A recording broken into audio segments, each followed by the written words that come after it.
Good afternoon. Welcome to the Public Works and Gang Reduction Committee meeting. I'm Chairman Councilmember Joe Buscaino. Today is Wednesday, February 19th, and I'm joined by Councilmember Corinne Price.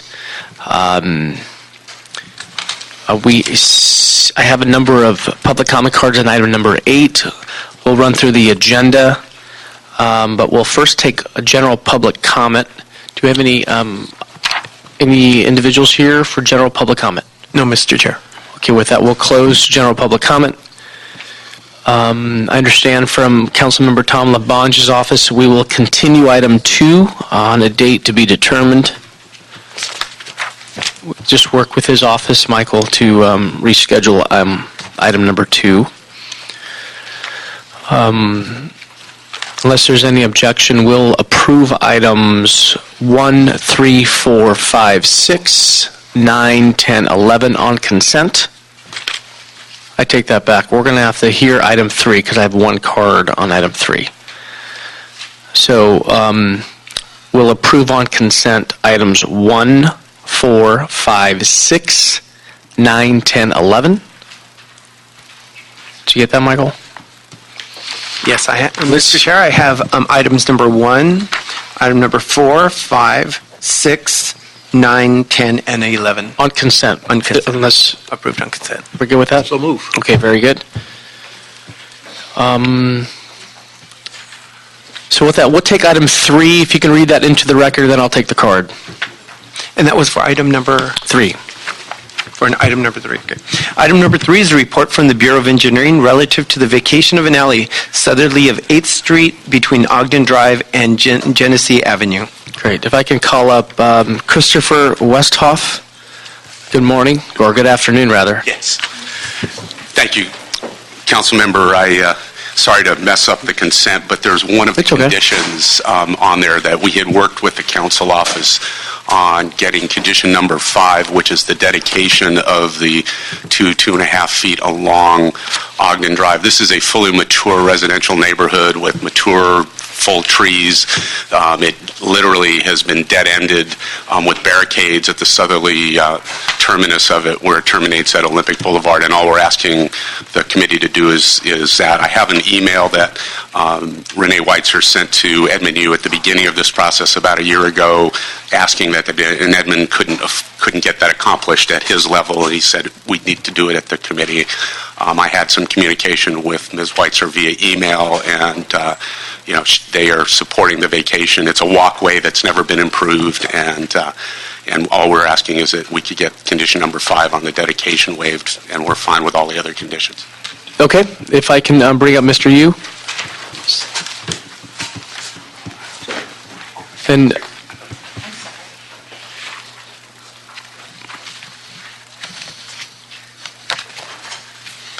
Thank you, Councilmember. Renee Weitzer for Councilman Tom LaBonge. We support the waiving of the conditions in this particular. specifically item number 5. Okay. Mr. Yu, you okay with that? Yeah, that's correct. Okay, so we'll approve item 3 as amended. You okay with that? Mr. Price? Okay. It's good to me. Very good. Thank you. Okay, let's take item number 7. Item number 7 is a report from the City Attorney and Ordinance relative to amending Section 62 and subsection B of Section 62.61 of Article 2 of Chapter 6 of the Los Angeles Municipal Code to codify and increase the peak hour compliance fee associated with work along street classifications subject to work hour restrictions. Great. Mr. Jordan? Deputy City Attorney, thank you for joining us on item 7. If you can just give us some background, and I do have a few questions. Maybe you may already answer them. Okay, this was, as I recall, the item requested in the city's budget. So Right. made the changes requested. Okay, appreciate the work on that. Can you identify what are the peak hours? I don't know Anyone if we from have- staff? Yeah, it's the peak hours. It's the peak hour construction limitations are designed to improve the traffic flow, so we don't want people working during those peak rush hour Right. times in the morning and in the afternoon. I don't have the exact hours We were just looking at the fee aspects, and What are the current fees? Oh, I see here. So the fee's $275 for each excavation utility permit.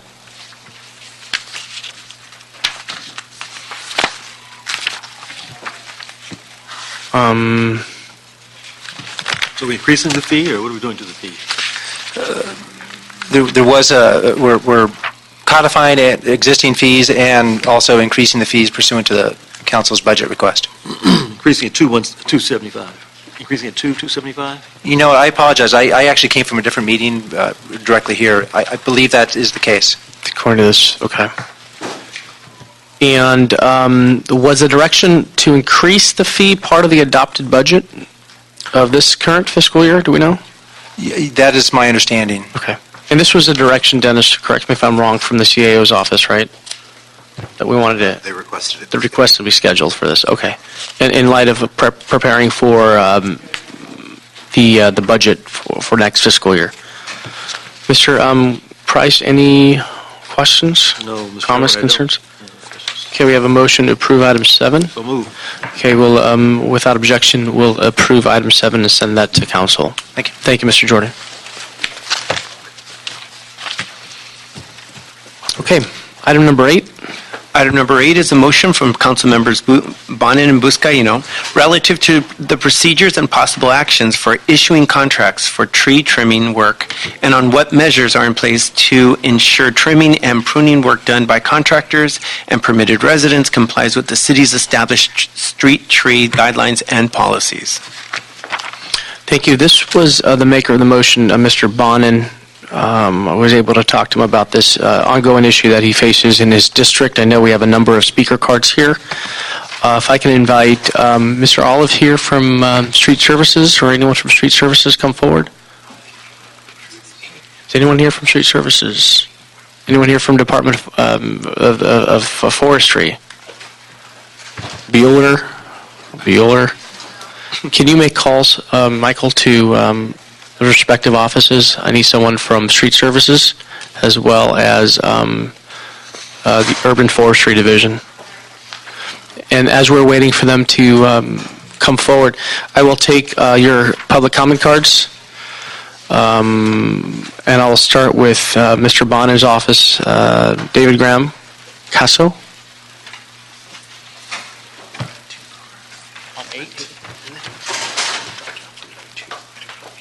We can reconsider it. They made the trick here. Good afternoon, Councilman. Good afternoon, David. It's good to see you. My name is David Graham Casso, and in addition to being Councilmember Bonin's Communications Director, I'm his Environmental Policy Advisor. Thank you for your time today and for considering Councilmember Bonin's motion regarding street tree policies and how the city can better protect trees in our neighborhoods. To receiving various reports from a variety of constituents who believe that the trees on their street were being improperly pruned, Councilmember Bonin consulted with arborists, with experts and leaders in the environmental community, and then submitted the motion which is before you today. Councilmember Bonin's goal in submitting this motion was to protect neighborhood trees from topping, heading, or hat racking style pruning that's irrevocably threatens to harm trees and deprive neighborhoods of the benefits the trees provide. I have some photos submitted by constituents here as well of the trees they were worried about. As you all know, trees are the original green infrastructure, and when they're properly maintained, they act as a tremendous natural boon for sustainability and for efficiency in our neighborhoods. They capture water, they provide shade, protect people from extreme heat, and they mitigate climate change by taking carbon pollution out of the air. They're habitats for wildlife, and they are essential parts of our ecosystem. Councilmember Bonin says frequently that we need to put neighborhoods first. He believes that in order to do that, we first need to protect our neighborhoods and the trees that are standing in them. With that in mind, Councilmember Bonin's motion requests a report about the city's process for contracting tree trimming work. Many of the constituents were concerned that contractors were not abiding by the existing guidelines that were noted in the motion. This is about increasing accountability for proper pruning, and that if contractors are not following the city's established guidelines for proper pruning that allows trees to live and thrive in our neighborhoods, then the Councilmember Bonin wanted to make sure that there was enforcement action to hold them accountable. I thank you for your time today. I thank you for taking and putting the interests of neighborhoods first, and I will be happy to answer any questions that you have. Thanks, David, for your presentation and your report. So, excuse me, David, do you know which are these styles? Yes, that is hat racking, and you have a variety of arborists and experts here today. I'm sure you will follow me who can more eloquently describe the disadvantages. But there are some before and after photos that you see there of a picturesque neighborhood street and the butchered treetops that follow. I have some questions for staff. I'll wait for their arrival. Thank you so much. Thank you very much, sir. We have the fire department here represented. Gabriel Arona? You're good? Thank you, sir. Thank you for your service to our city. Susan Armenti? Welcome. She'll be followed by Art Sweatman from SEIU. Good afternoon. Good afternoon. I'm Susan Armenti. I live in Beverly Glen. So you can speak closely to the mic. Sorry. Speakers, just please be mindful that we have an audience, a listening audience, so Okay. please Can you hear speak me? close to the mic. Yes, thank you. Okay. I live in Beverly Glen, and we just recently experienced tree trimming in our neighborhood on Beverly Glen Boulevard. We were told it was due to the fire department's request, but the reality is there was never any hearing to the residents about this happening. And we had to pull together an emergency meeting in order to interfere with what was going on at that point and change the trajectory, because from what we understand, there was criterion that was adopted in Benedict Canyon that the residents there proposed, which was curbed to 14 feet. And in Beverly Glen, when they decided to do Beverly Glen, there was a whole different criterion, which was curbed to sky. And again, there was no notice to the residents, no hearing, no discussion, and they ended up tearing down 100-year-old sycamore trees in our neighborhood for no reason. There was plenty of ingress and egress around the corners of those streets, one in particular on Caribou Lane, and they did it anyway. So I think that in the future, if you're going to, the fire department, everybody, the council wants community support. The best way to get community support is to give the community an opportunity to discuss these things before action is taken. Thank you, ma'am. Thank you. Art Sweatman here. Please come forward. Thank you and welcome. Art will be followed by Linda Ermita. Good afternoon. Good afternoon, members. My name is Art Sweatman. I am a tree surgeon with the Urban Forestry Division, but I'm here speaking today on behalf of the members of SEIU 721. We're here to support the motion. We think this is a good start. Urban Forestry, when we award contracts, we do set the guidelines. There's strict street tree pruning policies that contractors need to follow. The problem is enforcing it. In order for us to actually get them to enforce it, we need to have either full-time staff following them around, but really the best solution would be to have city workers trim those trees. So this is a good start. It's heading in the right direction. Our citizens deserve to have their trees properly maintained. So again, we're here to support the motion. Well, I have a couple questions for you, if I may. Sure. I think the best experience for people are on the ground, boots on the ground experience. Maybe I can hold off on a couple questions for staff. But is there any communication between contractors who come out and prune tree and trim trees with those folks who are tree surgeons like yourself? No, there's no communication with us per se. They don't speak with us, and I don't really even think that they speak with management. They're given a certain timeline, and once they're awarded the contract, they will set the schedule as to when they're going to be trimming the trees. And you're one of, what, 4 tree surgeons? I'm actually, we have a few left still. I'm one of 5? No, our staff is considerably smaller than it used to be, but we still provide emergency services. So we have people in just about every area. I work out of CD11 and CD5, so I was there when we saw the result of what these contractors did to those trees. And unfortunately, because again, we're covering many areas, we didn't actually see when it happened. We saw shortly after it happened, and we were all shocked by the job that they did. And then you are more reactive. You wait for a tree to come down for you to be dispatched, right? At this point, unfortunately, we can't really do any proactive work because of the budget. We are reactive. We do emergency work, such as trees falling or make sure that intersections are visible and clear. Same with stop signs, that sort of thing. Good question for Mr. Sweatman. You're good. Okay, thank you, sir. Thank you. I can invite, and thank you for your service as well to our city. Thank you. Linda Armida? Linda here? Welcome. Linda will be followed by Marianne Pearls. Okay. Hello, I'm Linda Aramita. I am the ISA Certified Arborist for Tree People and the Forestry Education Manager. Tree People fully supports this motion. We were contacted by Mike Bonin's office when he was alerted that the trees were malpruned in his neighborhood. He contacted us to get some clarification and advice, just to understand what it is. Why is topping bad? What is going on? How come that's happening? So rightly so that the people were alarmed that this was happening. This type of tree pruning or mutilation actually causes hazardous trees. The trees are unable to seal over the wound to the outside. They can't set up a barrier on the inside to protect against disease. And so often the cut ends rot. And so the tree starts rotting from the inside. So it's a huge standing hazard.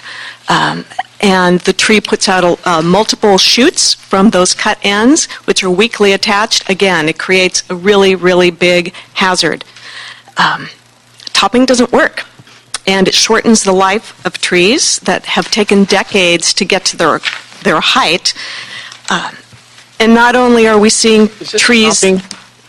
That is topping. So topping, instead of cutting a branch all the way back to where it attaches, which is called a removal cut, that's called a heading cut, otherwise known as topping, which cuts the branch off part way. And it seems like this, Exhibit A, if I can refer you, it looks like this tree was once in the middle of some wires, electrical wires as well. So there is a proper way to prune. If you need to remove a branch, you need to take it all the way back to where it attaches. Gotcha. And when you cut it part way, trees don't heal, they seal. They grow wood over the cut end, and it can't do that if a stub is left like that. Got it. And then it initiates other branches that are weakly attached, so it doesn't work. The opposite happens. The tree can't seal over the wound, so we can get diseased, and then there's a lot of branches that result that are weakly attached. Branches actually emanate from about the center of the trunk, and water sprouts You can finish your thought. are those weakly attached branches. So it doesn't work. And the problem is there's not enough funding. Like the gentleman before me said, there's not enough funding for the Urban Forestry Division to monitor this and make sure this doesn't happen. It doesn't work. And it's creating hazards. Thank you, ma'am. Thank you. Marianne Pearls. Hi, good afternoon. Marianne will be followed by Kathleen Durbin. Those photographs are actually from our community, Mandeville Canyon, and this is what happened when the Department of Motor Vehicles, the Department of DWP. Water and Power came in to prevent branches from going up into their power lines. Got it. So the most important thing I think I can offer in following this young lady here, that I can offer today's hearing, is to impress upon you to abolish once and for all the practice of topping trees, more specifically, a method that LADWP uses to keep branches of trees from touching their power lines. I have a copy here for your review with excerpts from the California Government Code 35067, which opposes the use of tree topping. It's titled Pruning Legislative Declaration Specifications. The article opposes the use of tree topping, that the use of topping is often misunderstood, that the California Department of Forestry and Fire Protection guidelines for developing and evaluating tree ordinances state that an ordinance shall be developed for the purpose of prohibiting topping of public and private trees. Topping is a practice of cutting back, as you heard from this young lady. Right. It is stressful to mature trees and may result in a reduced vigor, decline, or even death of the trees. And all those photographs have really stumped the growth of these majestic sycamore trees. The other thing that this particular guideline points out is that the use of tree topping costs much more than maintaining trees than the use of the proper tree maintenance that, as I think Jan will specify when he speaks. Okay. It is so painfully obvious from these photos that you have before you that the LADWP's only interest in the trees is to keep the branches from touching the power lines. The question then is, whose responsibility is it to keep the trees properly pruned, maintained, and trimmed? I just have one more paragraph. Go ahead, finish. I believe that there should be one agency that is responsible for all the city trees of Los Angeles, that such an agency has licensed certified arborists that supervise every job. For instance, this agency would be hired by the LADWP to take care of the trees that are located under the power lines. This agency's responsibilities would also include the notification to the council office and to community engagement. It is only under one agency that the proper pruning and care of these trees can be regulated and held accounted for. Thank you, ma'am. May I give you Of also course. a copy Please hand of that over the to Michael. government Thank you, ma'am. legislation? Kathleen? Kathleen will be followed by John Cespedes. Good afternoon. Good afternoon. I did bring some handouts for you and the other council members. Thank you. For reference and referral. If you could hand those to Michael, I appreciate it. Thank you. Michael. We're on item number 8. That's the only number of cards.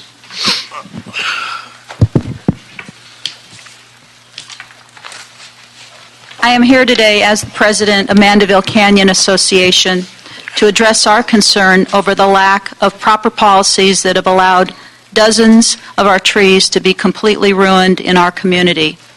We request a more thorough approach to the establishment of tree trimming policies that address safety issues, but are also inclusive to the city's obligation to protect the natural habitats of our communities.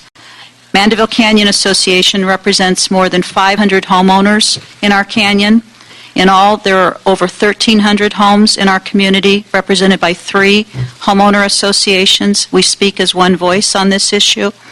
There is only one way in and one way out of our community, and that is Mandeville Canyon Road. Mandeville Canyon Road is lined with these mature sycamores. We are here to protest many of their demise. We are united in our concern. I have supplied you a short handout of materials that includes the historical milestones of Mandeville Canyon, the front page of our website, and a few pages of photos that illustrate the damage done to Mandeville's sycamore trees. This packet underscores our commitment to the environment. The very trees that have been ruined due to poor oversight and lack of coordinated policy have protected status by the City of Los Angeles. If one of our own homeowners had done to even one tree what the Los Angeles Department of Water has done to dozens, they would be in violation of city code. We are in support of one agency having responsibility and oversight of a more environmentally comprehensive tree trimming policy and the complete abolishment of the practice of tree topping. Furthermore, native sycamores and oaks also provide important natural habitat for hundreds of species of birds within Los Angeles that are protected by the California Department of Fish and Game. Go ahead, finish your One more thought, ma'am. sentence. When it comes to nesting periods, whose season is very soon upon us. Thank you very much. Thank you. Thank you so much for your leadership. The Homeowners Association. John? John's an arborist. Correct. I'm the Welcome. ISA arborist hired by LAFD to govern the tree canopy raising So project. you're on contract with the fire department. I am currently. We're boots on the ground. Samuel Knopf is also an ISA certified arborist, boots on the ground every day out there. Our task is to canopy raise and side prune through these major canyons. So I just came here to represent certified arborists in the interest of the trees, and I guess support the motion here against the DWP's actions of topping. How would you do it differently? That's a great question. That's the million-dollar question, actually. Still waiting on staff, so Because those again, the contracts- experience is priceless here, so. Very good. So those contracts are issued $8 to $10 million, and they're to clear the lines to meet the standard of the CPUC, California Public Utilities Commission, and a charge against the DWP is the following. If one limb hits one primary power line at any point, the DWP is fined $500,000. It's $500,000. So that's why they take such an aggressive approach to the trees I see. growing structurally into the lines. I see. The trees, the consideration of the trees into the power lines weren't considered 50 years ago when the trees were planted. So they're talking excurrent trees that go 50, 60, 80, 100 feet high, and they have to be topped off at 35 feet. There should be, as the fire department does when we're working with them, to mitigate any tree that we have to remove. Our project is 14 feet minimum, and if any strikes are current on the trees, we prune the trees to lighten the canopy and push it back with the hope of saving the trees. So we've worked through the canyon several years in a row. We've mitigated a lot of hazards, take out a lot of dead, disease and dying limbs. We have topped 0 trees. Let me make sure that's set in stone there. We have topped 0 trees. We have removed some trees, and in order to do that, I have to work through urban forestry, and the representative there is Supervisor 1, Tim Tyson. Thank you so much. Hartmatt Walter, followed by Victoria Wax. Are we allowed to ask the question later? Can we ask a question? This is no back and forth. If the committee, we will ask questions, but we're just waiting. We have a number of questions for staff, and we understand that they're coming. I'm Hartmut Walter. I'm a professor emeritus of UCLA. I do raptor studies and field courses in the city, Griffith Park, and so on. And I'm also occasionally an instructor for Sammy's Camera in bird photography. And a lot of birds live in the city, and we go out to photograph them. And this is why I know a lot more now about urban hawks and so than I used to. I'm here to seek assurance from the city and your committee that the street trees are managed as a functional part of the urban forest. You know, decades ago, our general forests were just places to cut them and have lumber, you know, for the lumber mills. And now we know all our forests have multiple uses and are much more than just lumber. And I think the same is true for the urban forest. It should be considered to be really a multiple use a resource for the city. And one of the resources deals with wildlife. More and more birds of prey breed and live in our city these days. It's not quite clear whether we simply pay more attention or whether actually they have moved in from the drought-stricken environment where habitats and food may be scarce. There's a lot of food in the city. And the birds of prey require really the tallest trees for breeding and roosting. And the presence of these magnificent flyers is entirely beneficial because they prey predominantly on urban vermin and invasive species. Hawks feed daily on rats, pigeons, and gophers. And I have photos that show these birds with rats and so on. So instead of poisoning these pest species, we can use the wildlife to control them. Tree trimming is necessary and beneficial. Finish your thought. But, we have evidence that, some of this trimming simply has removed nests and made it impossible for the hawks to breed in these trees. And so whenever the neighborhood park golf courses are aware of the fact that hawks breed there, they are very enthusiastic, and I think there's very broad community support for enhancing the habitat for our urban raptors. Thank you, sir. Victoria? it Wax? Wakes? It's Wax. Wax, great. Yes, thank you very Welcome. much for hearing me. My name is Victoria Wax. I'm a raptor biologist here in Los Angeles, and I want to follow up on the I'm sorry, what kind of biologist? raptor biologist. I Identify study with- urban red-tailed hawks Okay. and large predators that get rid of our pest species. I'm in favor of the motion if it will open up a dialogue to change the guidelines completely to mirror more effectively what Pasadena is doing now to protect canopy and foliage in the city. The current guidelines don't work for the city anymore. We are overrun with pest species. Two examples to briefly address what happens directly when you do this. Case in point, the National Cemetery of Westwood, stone pines used for successive maybe 3 to 4 seasons by great horned owls. These feed on roof rats. The VA trimmed the trees, removed the nest of a protected species. The owls are gone. We're adding 30 to 60 baby crows every season now because those nests were removed. Case in point, a large eucalyptus tree right in the heart of the city near the Santa Monica and Overland entrance to the freeway. A red-tailed hawk nest used for 5 to 8 successive years of pigeon, crow, ground squirrel, roof rat removal. The city trimmed the tree, removed the foliage. The birds have left. Not only did they do that, they're not coming back, and they removed an open-air laboratory, an open workshop for the children of this neighborhood, 5-block radius who knew these hawks.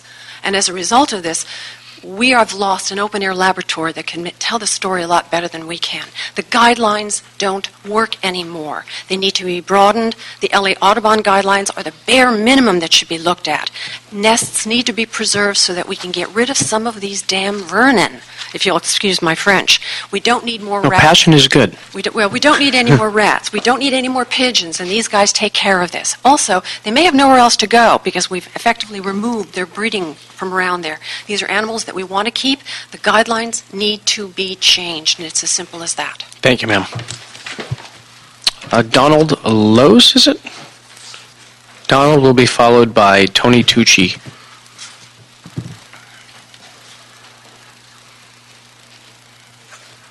Thank you, Mr. Chairman.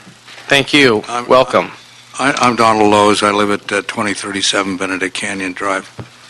I'm on the board of the Benedict Canyon Association, and I'm elected representative to our neighborhood council. And we've been trying to address the issues of the tree trimming the last couple of years. We work with Jan, Captain Knight back there, and his group, and we've tried to find ways to communicate together. This is it's a pretty complex issue that you guys are talking about. It's more than tree trimming, but I think there's a lot of things involved that need to be considered. Speak close to the mic. Closer to the mic? There you go. Or raise your voice, either way. I don't know. That's what my wife says. I think she needs a hearing aid. At any rate, That's better. Thank you. There's a complexity that seems to be divided between public and private jurisdictions here. The fire department, who we greatly respect and always want to have the benefit of, are not under the jurisdiction, as we understand it, of the tree trimming department of the city. You've heard complaints about the DWP, and everybody's suggesting those work together. But the issue between public and private is significant because when the so-called public is impacted, the decisions to cut the trees on the public, they affect the private, even though they may not be on private land. We're talking about communities here, and the tree aspect, the tree canopy, the character of them is distinctive in all the various communities in the city, and you've got to develop some kind of a program that allows some judgment to come in to play with that. You can give guys a license to be a barber, but somehow you got to build in a system so they don't give you bad haircuts. We think that... Can I go on? We think there needs to be a much broader list of trees on the protected list. I mean, Pasadena has a list that's a gazillion times longer than the cities. We'd like you to include more protected trees. And I think there's an issue here that needs to be faced. The contractors are bringing along the arborist who's aligned with the contractors. there's no independent arborist who acts as a judge, so these guys are acting as judge, prosecutor, and jury all at the same time. And while they, you can get an arborist license, and I'm not knocking you on for who's been at it for a while, but you get an arborist thing and say, I'm an arborist, and you go make a contract with one of these guys, and there's no judgment involved. So you got to have an independent source in there. Thank you, sir. And appreciate the bell's rung, but 2 minutes is not enough for anybody to discuss. Thank this. you. You guys got a tough job. Thank you. Tony Tucci. It's a good Italian name. Yeah. I'm sure we're related somewhere down the line. My name is Tony Tucci. CLAW, Citizens for Los Angeles Wildlife. Right. Welcome. Thank you. Right. I fully support this motion and believe that as citizens, we recognize that, basically that wildlife health is an important barometer of our larger environment. And when you guys update the street trees policy, I hope that you will listen to some of the scientists, zoologists, biologists that are in this room when you draft this policy. They're very important. What happened in 1993 and the bare minimums of Audubon doesn't necessarily apply to today's standards. The enforcement element of this motion is so important to me because it seems like this is an opportunity to introduce administrative code enforcement, to actually strengthen urban forestry, put some teeth into what you're doing. I also want to mention that this should be a policy for all, so that a fire department canopy program, DWP actions should not be immune. This isn't just for citizens and businesses. This should be across the board policy. And I say that because I've seen the result in our Laurel Canyon neighborhood, and I'm kind of running out of steam right here. I mean, those are basically my thoughts on the issue. A policy for all would be a good policy. We saw a lot of changes only a couple weeks ago in the hillsides when urban forestry actually got involved, and it saved some protected trees, some sycamores. So anyway, thanks, guys. Thank you, sir. Thank you. Mindy Rothstein-Mann, followed by Alison Simard. What's going on with staff? Are they coming up? Yeah, Michael contacted them. They have to come from Public Works building, though. Okay, it's down on Broadway. They're coming. Okay, thank you. Hi. Mindy? Yes. Hi, good afternoon. Welcome. Good afternoon. Thank you for allowing me to speak today. I'm speaking as a board member of the Benedict Canyon Association, and I'm also a graduate of the Citizen Arborist program that they offer through Tree People. And so I'm speaking both as a representative from the BCA, but also kind of as a citizen at large today. I might be repeating what you've already heard today, so bear with me. I prepared these remarks before I knew that there were going to be so many people speaking today. I think, first of all, we can all agree that trees are one of our most vital resources. They increase our property values, they save water, they conserve energy, they clean our air, provide oxygen, provide food, provide shade, cool our streets, they combat the greenhouse effect, they provide a habitat for wildlife, and they provide beauty, and generally they just make us feel good. So the issue is, I think since we all agree that they're so important, how can we take care of this valuable asset, and how do we make certain that it's done properly? We know what needs to be done. There are the experts that provided some indications for us today, and they also told us what we need not do in order to destroy the trees. So we know what we need to do to take care of them, and when we also Should we, sorry. Go ahead, I'm sorry, Okay. go ahead. And the other thing also is there's certain times when we should not be pruning the trees. Our local organization, Tree People, they spoke today, and they're a great source of information for us. And we also know that Audubon has published some guidelines. And in fact, Culver City, I read, has already adopted these guidelines. So, oops, You can can I finish, still go Mindy. on? Okay. So anyways, I think that there are a few things that we can do. I believe, first of all, that we need to adopt those proper guidelines as outlined by the experts.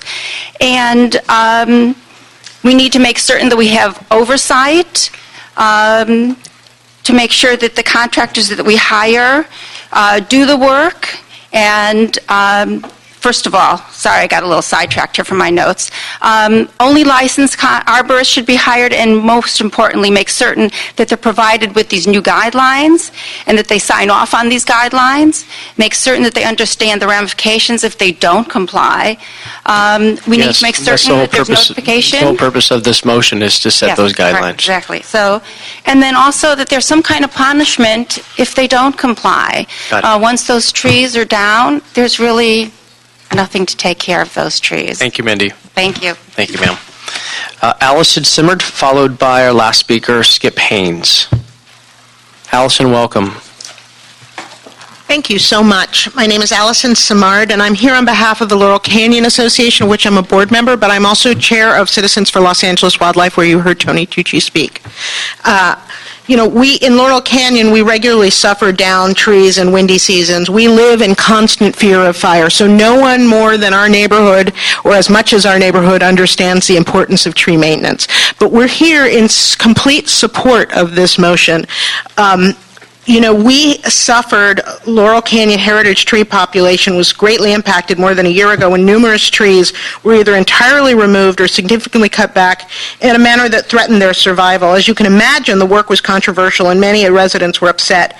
We see those trees come down in the wind. We know that that's a result of improper cutting. We've watched microclimates heat up. We've watched as many examples have been given, we've watched our wildlife impacted greatly, increase of gophers and rats, pigeons. This is all a problem of improper cutting, and it's only after damage is done, wildlife gone, microclimate, heat increasing, that we are able to complain, and at that complaint we get no results. So this is a very important motion, and we would like to also suggest that we need an unencumbered biologist on staff of urban forestry that can answer a lot of these questions.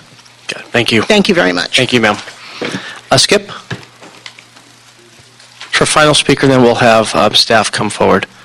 Closing the show. Sorry? Closing the show. Yes. Hi, my name is Skip Haynes. I'm a director on the board of Citizens for Los Angeles Wildlife, and everybody has very eloquently covered what needs to be done today. I have one suggestion. My pet peeve is enforcement, and one of the big things that I have been concerned about for years and years is when a developer comes in and they cut down a protected tree, they are supposed to be fined $1,000 and have to go through a series of maneuvers to replace that tree. I'm suggesting I've never heard of this being enforced once. I'm suggesting you start enforcing it and use the money to pay urban forestry to do all the things that have to be done. And the city attorney's office needs to come in and start prosecuting this. They consistently say, we don't prosecute this, it's too little. That's like saying, well, we're not going to bust you for robbing a 7-Eleven because you're not Citibank. We'd like to see the city attorney come in and start enforcing this and maybe use that money to take care of the people that need to be paid to do the proper job. That's all. Thank you, sir. I'd like to, we are joined now by Director of Bureau of Street Services, Nazario Salcedo, and the, hold on, we have one more card. Garrett, on item number 8. He's not here for 2, just for 8. I'm sorry, one more public comment, one more speaker card on item number 8. Is it Garrett Carlson?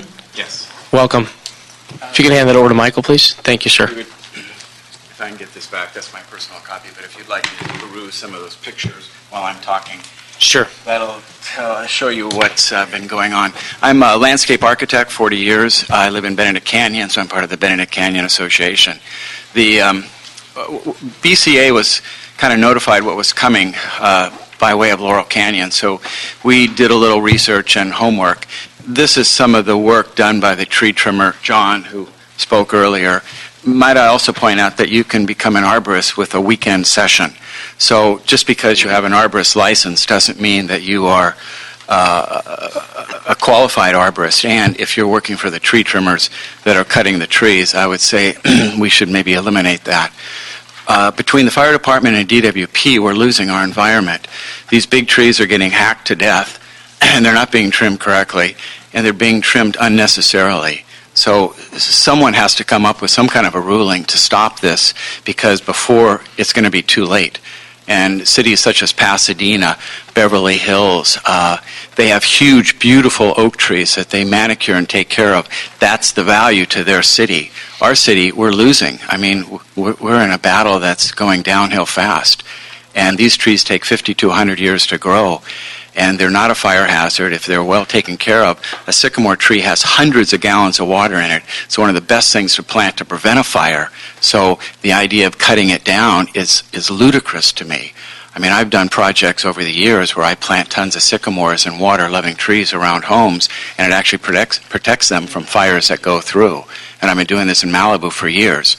So at any rate, somebody needs to be in charge and oversee, because right now there are so many individual little entities doing this work. Nobody's, and DWP, they're getting more and more aggressive all the time, and it's way beyond what they need to do. So DWP needs to clear the upper high-tension wires, not the lower wires. They're cutting trees 20 foot more than needs to be cut. Thank you, sir. And thank you for the pictures as well. We'll get these back to you. This stuff later to you? Absolutely. And that would be great. Absolutely. Okay, joined by Nazario, a South State Director of Street Services, and also George Gonzalez, head of our Forestry Department. Good afternoon, council members, Councilmember Buscaino, Councilmember Cedillo. Nazario Salceda, Director of the Bureau of Street Services, and with me I have our Chief Forester, George Gonzalez.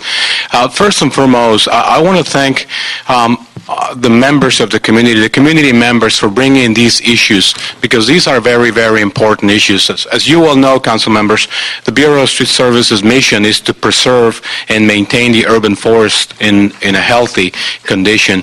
We have heard these concerns numerous times, and we have addressed the majority of these concerns to the best of our abilities.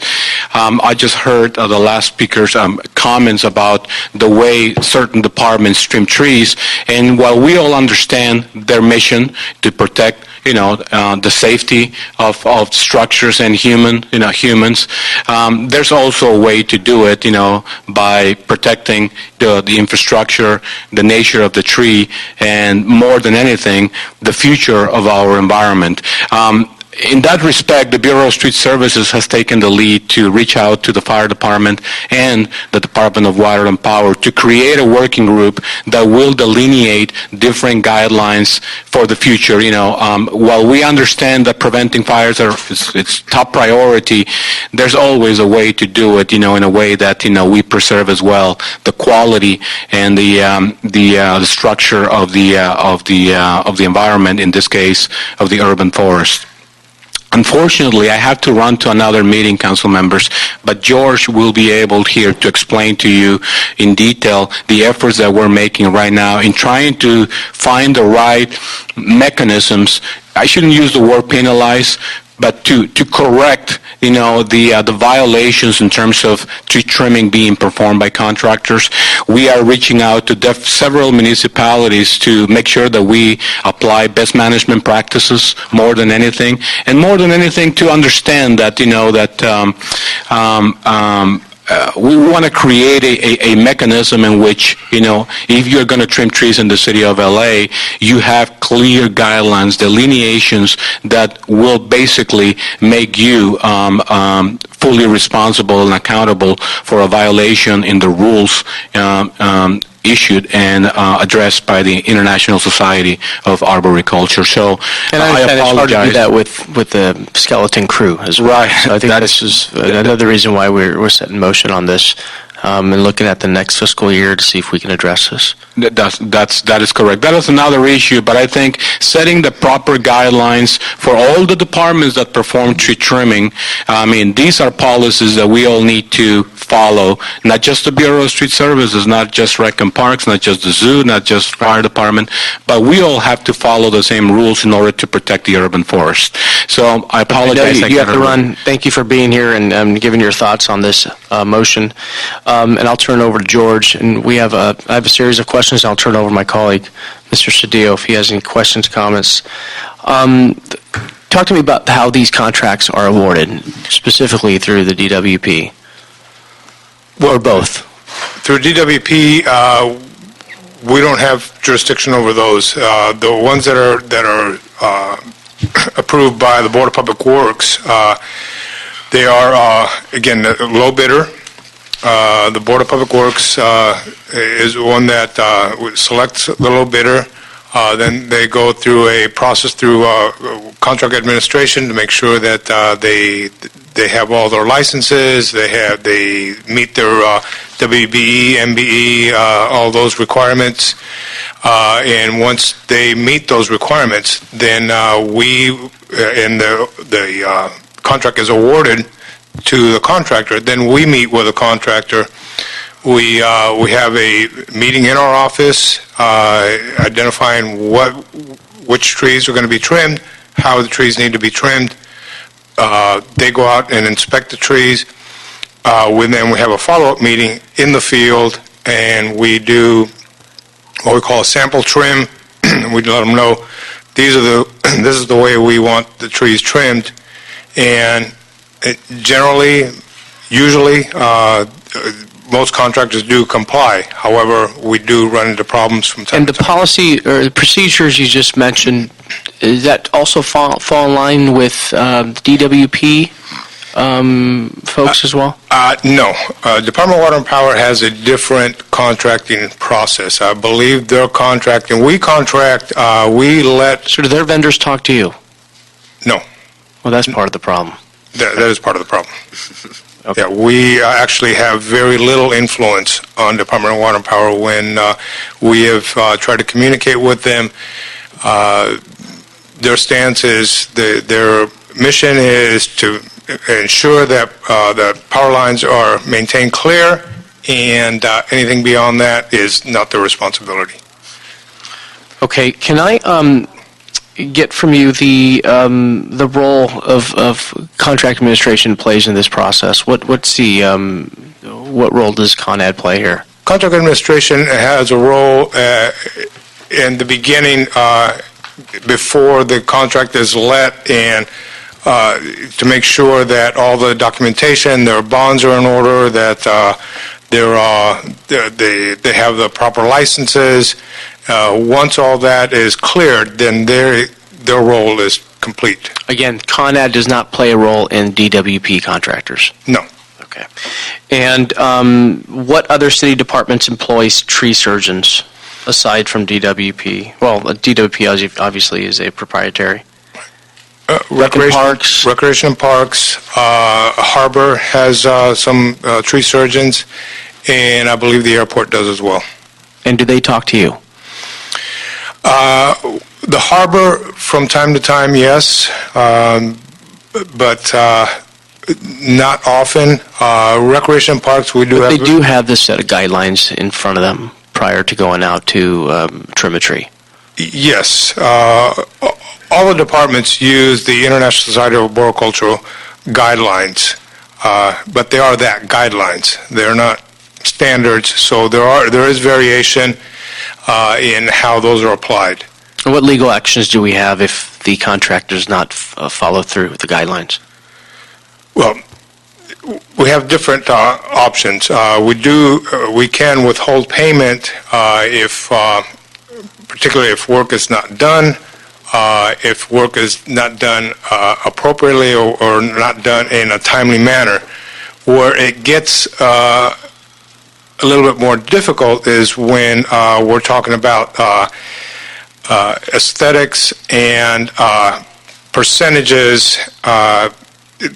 Then it becomes a matter of interpretation sometimes, where a tree may look like it was over trimmed.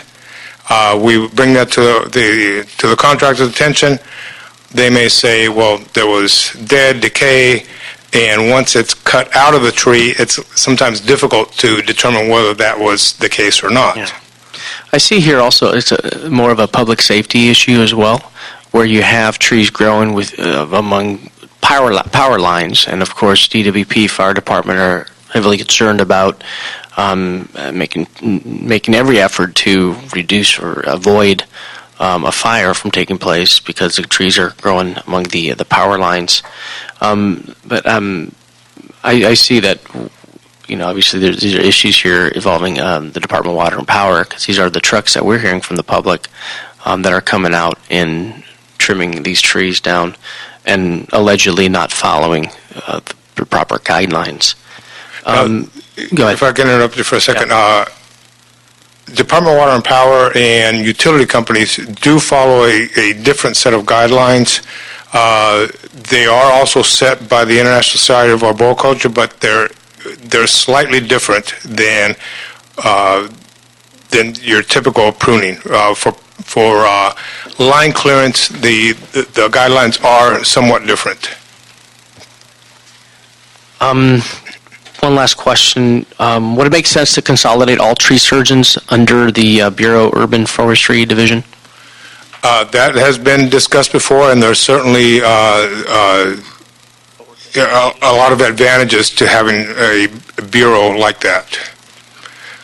There are municipalities that have that model.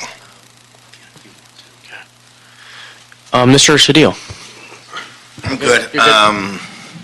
I'll support the motion. Happy to support it. It seems that communication should also be a factor here.